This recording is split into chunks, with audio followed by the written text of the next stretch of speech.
I'd also like to note that although as a senator, naintindihan ko si Senator Risa na siyempre mas gusto kong cordial yung sagutan. But we also have to take into context that this is both legislative and political. And there are attacks against the Vice President regardless saan nanggagaling. So a little bit of latitude dahil we want kakampi man o kalaban to feel welcome. But I agree with Senator Risa naman na, how do we make it more cordial? No? So, Madam Vice President, may I ask just one question? Actually, two eh. One, nag-lunch na po ba kayo? I'm very cordial Yes, when it ma'am. comes to international diplomatic relations. Gusto nyo i-discuss natin No. yung West Philippine Sea. Yes. But hindi kasi ako plastic na tao. No, I agree with you, ma'am. That's why nga sinasabi ko po na hindi lang to legislative, political din. That's why you should be given the latitude to answer in the way that you feel it could be properly answered, di ba?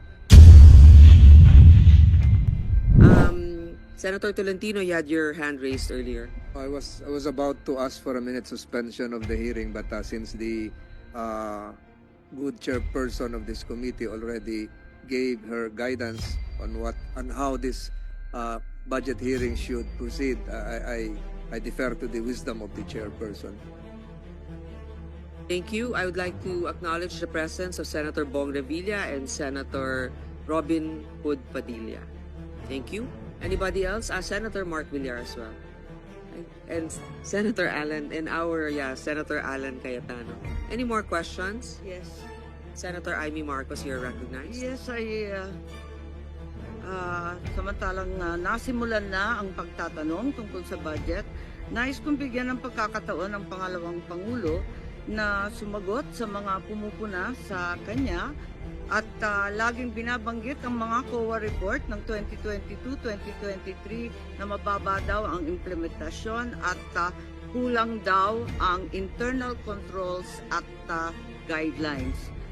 May masasabi po ba tayo tungkol dito? May kasagutan po ba ito? Madam Chair, yes, we call on Attorney Rosaline Sanchez to answer the question. Good afternoon, Madam Chair. On the first question on the low implementation of some of the programs, Your Honor, some of the programs were just started to be implemented by the office in 2023. So we are still in the process of fine-tuning the details of the program and obtaining the requirements from the applicants of the programs. Specifically on the Magnegosyo Taday project, we have seen that some of our target beneficiaries have difficulty in complying with the requirements, and we are closely working with the Commission on Audit to streamline the process for the application of the program. And on the controls, on the matter of controls, Madam Chair, we would like to know that we have not received, we would like to know that audit findings are still not yet final, and we are again working closely with COA to improve our processes and address the issues that they have raised during the audit, Madam Chair.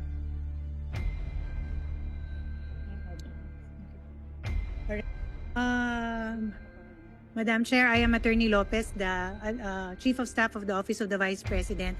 As regards the first question on the matter of the low implementation rate of the Office of the Vice President, for the past 2 years, Your Honor, for year 2022 and 2023, as we have presented early on, the Office of the Vice President has a 92% utilization rate actually, but it is as of date, as of now, as of June, July, the rate is stands at 40%, primarily because most of our programs are rolled out towards the second semester. Particularly, for example, the Pagbabago Bag in time for the opening of the school year, and also the launch of our Pansara program, which we will also be launching upon school opening. So this is a big bulk of the budget of the Office of the Vice President. Hence, there is a low utilization rate. But at the end of the year, all of these Madam Chair, as we have, as records will bear out, it will be around the 90 to 92% utilization rate. Yes, congratulations. So that therefore, those who say that the same observations have been made by COA for the past 2 years are inaccurate and unaware of the actions already taken by the OVP. Is that correct? Ma'am, the matter of the low, it is correct as regards the matter of the first semester, because we really do have a low utilization rate even for the past years as regards the first semester. But The towards repeated the observation from COA is regards to the inadequate guidelines, processes, and the lack of internal control. Yun ang naulit ng 2 taon. Na isaayos na ba yan? Kasi Opo. nabanggit ni attorney na kausap na ninyo yung COA at ginagawa na ng guidelines na sapat. That is correct, Your Honor. We are working continuously with the team from the Commission on Audit to improve and streamline our processes and guidelines. Nakakatuwa yung budget ninyo, nautangan pa kayo ng CHED. Nabayaran na ba kayo ng 18 million na utang?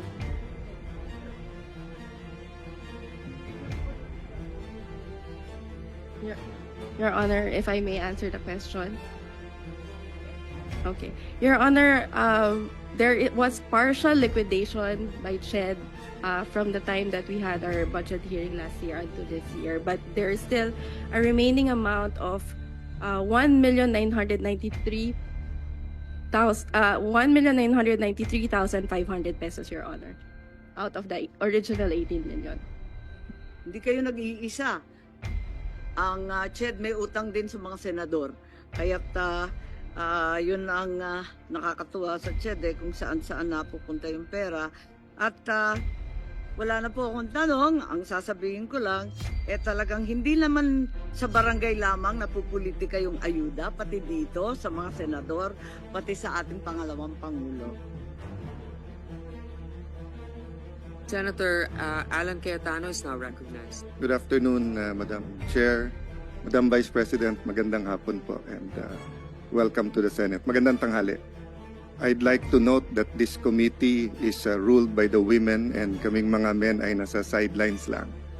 I'd also like to note that although as a senator, naintindihan ko si Senator Risa na siyempre mas gusto kong cordial yung sagutan. But we also have to take into context that this is both legislative and political. And there are attacks against the Vice President regardless saan nanggagaling. So, a little bit of latitude dahil we want kakampi man o kalaban to feel welcome. But I agree with Senator Risa naman na, how do we make it more cordial, no? So, Madam Vice President, may I ask just one question? Actually, two eh. One, nag-lunch na po ba kayo? And Yes, Senator Cayetano, nag-lunch na po ako. And I'm very cordial yes, when it ma'am. comes to international diplomatic relations. Gusto nyo i-discuss natin yung No. West Philippine Sea. Yes. But hindi kasi ako plastic na tao. No, I agree with you, ma'am. That's why nga sinasabi ko po na hindi lang to legislative, political din. That's why you should be given the latitude to answer in the way that you feel it could be properly answered, di ba? So kaya ko lang tinanong kung nag-lunch kayo kasi in the first 2 years, I know that you got a very warm welcome sa Senate. So I'm hoping sa budget hearing it doesn't change, no? I remember ang daming pumunta sa lunch noon. So my question lang, ma'am, is what can we do for the Office of the Vice President? Meron bang ni-request sa DBM na wala sa budget niya so that we can consider it at the proper time? No, we are already okay with the approved budget from the Department of Budget. The approved proposed budget in the NEP from the Department of Budget and Management. And we leave it up to members of Congress to decide on the budget. Thank you. Thank you, Madam Chair. Thank you to the Office of the Vice President.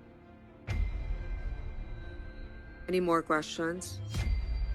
Well, so it's always the chair that has the last spot for questions. So let me just ask, of course, the security of every government official is very important. And recently, it was discussed that a number of security personnel was taken out from the Office of the Vice President. I think, if I'm not mistaken, totally, the PNP said they recalled 373 personnel across all agencies. So I'd like to know, baka naman wala nang natirang security sa OVP, hindi naman, ano na bang status? Ilan ang tinanggal na security? At meron bang nagbabantay ngayon? Madam Chair, may I be allowed to give a very long answer about the security? Sure, as long as it answers the question. Sige, ma'am. Opo. Noong kasi ako ay nahalal bilang pangalawang pangulo, nakita ko kasi na pati ang security ng Vice President ay napupolitika. Hindi lang yan sa akin, kundi sa mga previous na Vice Presidents. Kaya nung tapos na ang eleksyon pero hindi pa ako naupo, sumulat ako kay former Secretary Delphine Lorenzana. Sinabi ko sa kanya, Sir, ang security ng Vice President should only be up to the level of the Vice President. Hindi po pwede na umakyat ang information at ang security ng Vice President sa iba pang opisyal. And at the time, the Chief of Staff of the Armed Forces of the Philippines and the Secretary of the Department of National Defense agreed. That's why on June 2022, ito yung sa Armed Forces of the Philippines. On June 2022, the Secretary SND wrote to the Chief of Staff of the AFP from Vice Presidential Security Detachment under the PSG. Secretary Lorenzana ordered the Vice President Security and Protection Group, which is a separate entity from the PSG. So ito yung June 22, 2022. Ngayon, nag-issue ng orders ang AFP GHQ ng General Order 0917 to activate the reorganization from detachment to security group. On July 5, 2022, the activation order and the table of organization and equipment was released. Yes. All right. So, hindi ko alam kung ano ang nangyari sa Philippine National Police, but apparently they decided that they will mirror what the AFP did. So, noong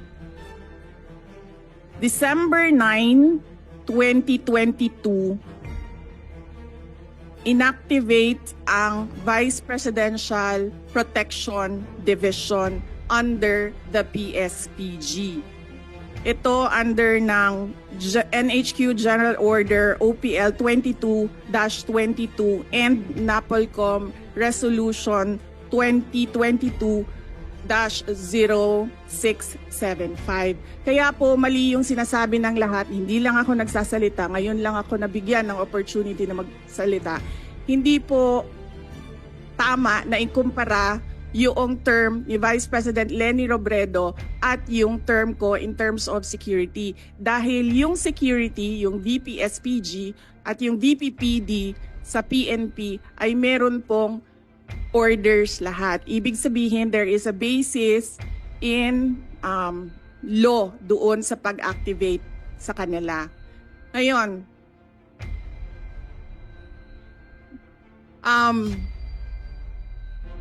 yung sa Philippine National Police, kinuha nila ang 75 na personnel. Sila ang pumili kung sino yung kukunin nila. Makikita nyo, as I said in my statement, it was a targeted list. Madami doon sa mga security na yon. Security is a trust and confidence position. Kasi ibibigay mo sa kanila yung kanang pagsalig nimo sa imuhang kinabuhi. Ihatag na nimo sa ilaha. Ngayon, nakalagay doon sa listahan, kasama ko since 2007 when I was Vice Mayor, kasama ko since 2010 when I was Mayor, and madami doon kasama ko from 2016 during the term for 6 years of President Rodrigo Duterte. Makikita nyo yon sa listahan kung isa-isahin natin. So it was a targeted list. It was a political move. It was political harassment. Ngayon, nag-iwan sila ng 38. 38 na hindi namin kilala. 38 na sila ang nagsabi kung sino ang maiwan. Sinulatan namin sila, sinabi namin, hindi na namin tatanggapin yung 38 ninyo. Ibabalik na namin yan sila lahat sa inyo. So there are no more PNP personnel in the Office of the Vice President. Ang naiwan na lang ay yung mga nasa VP SPG under the Armed Forces of the Philippines. Wala pong ginagastos ang OVP sa sweldo nito nila lahat dahil hindi po sila hinahire. Personnel na po sila ng ating AFP na dinidetail papunta sa Office of the Vice President. So, to answer your question, Madam Chair, meron pong security and all of them under AFP because we refused the personnel na sinabi. Ito na naman tayo kay General Marbil.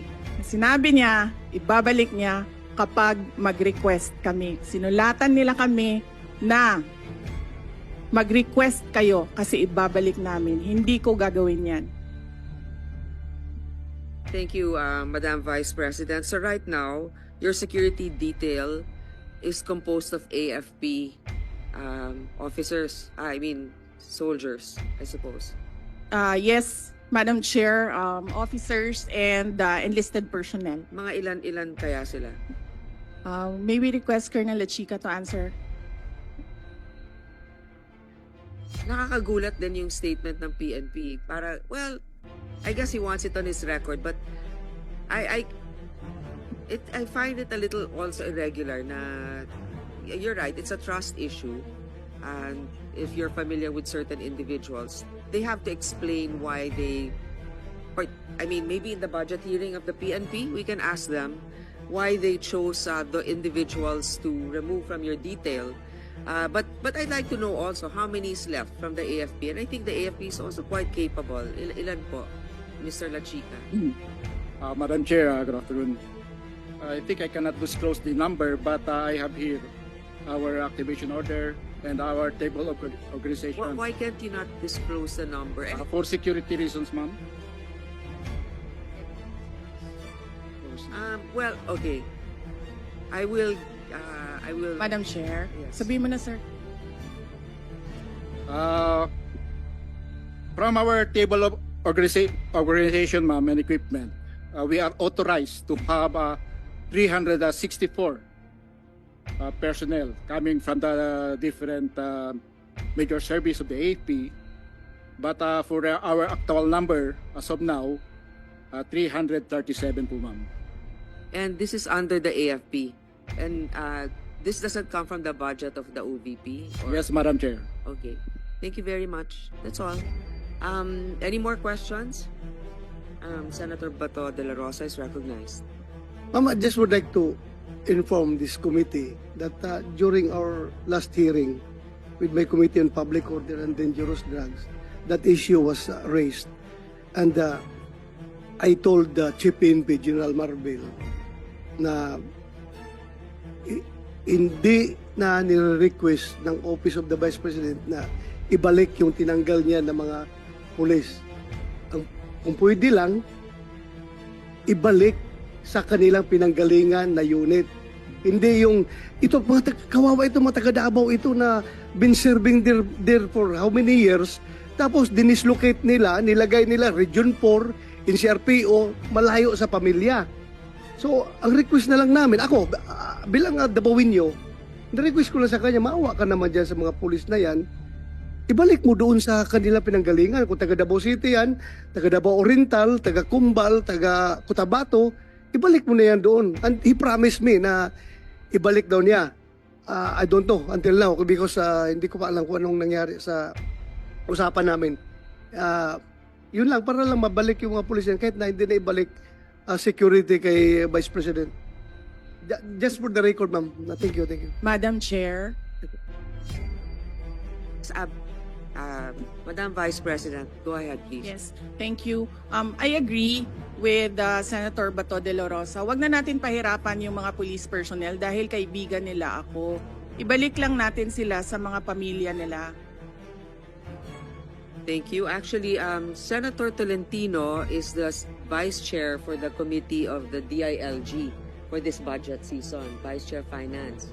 So I would like you to ask the PNP Chief what led to that decision, because also part of that is, if it's a political decision, I think that would not be fair also. But knowing that you're in the capable hands of the AFP is also reassuring.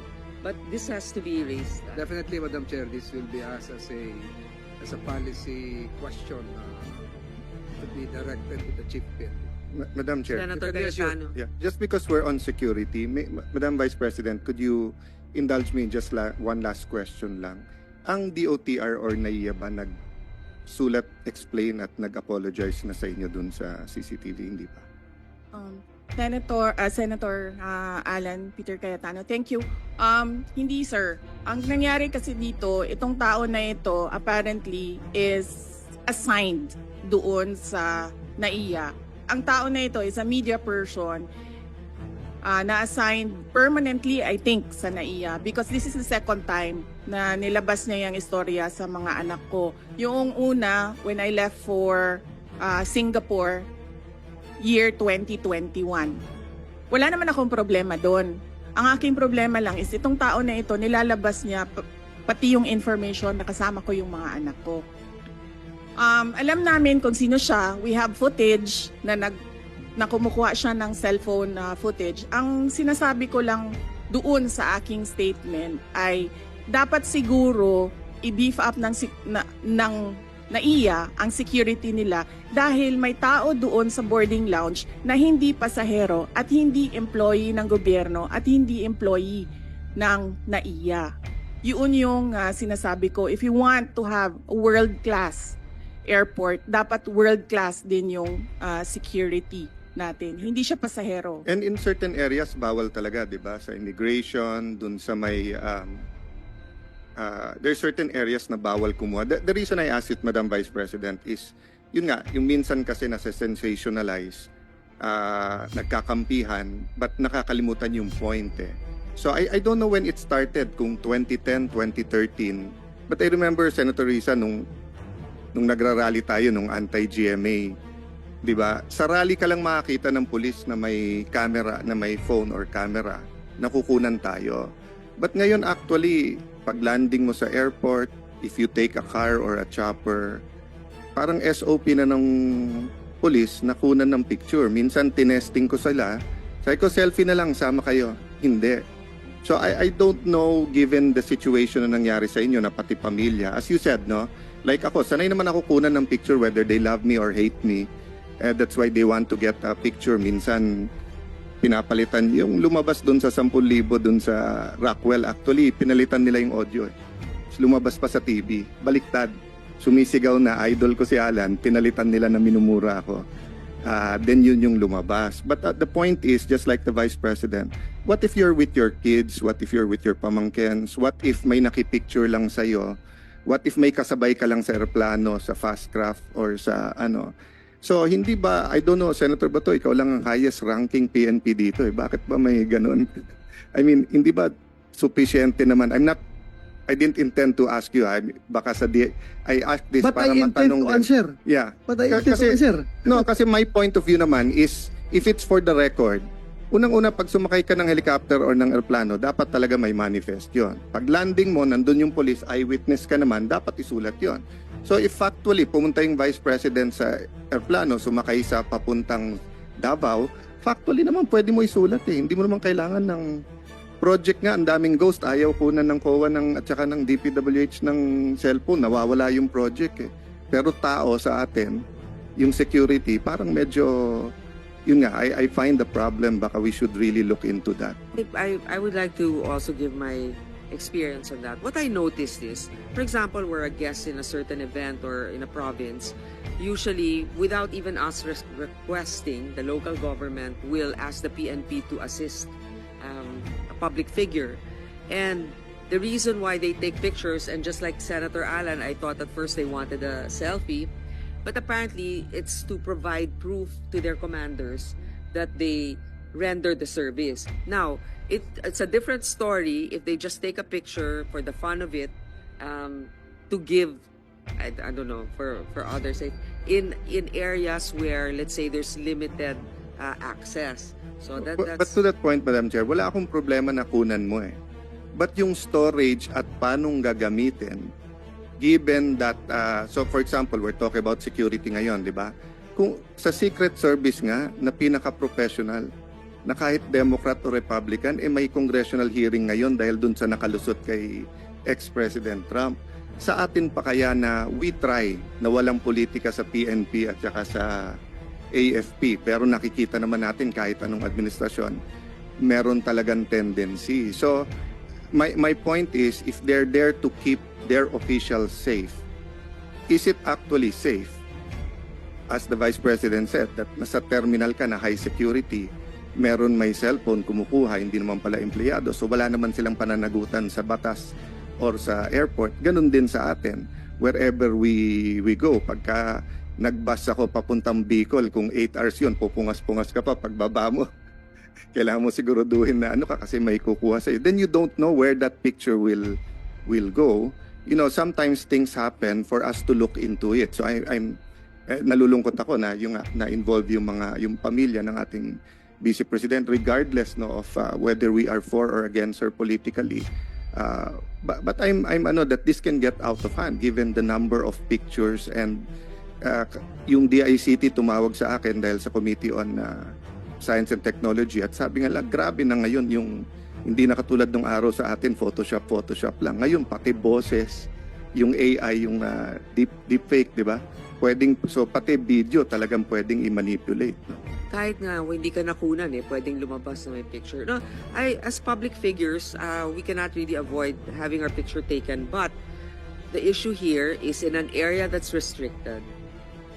So I think that the DOTR has to do their best effort to make sure that only authorized individuals are in certain areas, and that they also have to take care of their CCTV, whatever. I mean, unless it's for the interest of the public, the safety of our national security issue, right? They better be careful with the information that they are handling. Senator Bato, you're recognized. Yeah, thank you, Madam Chair.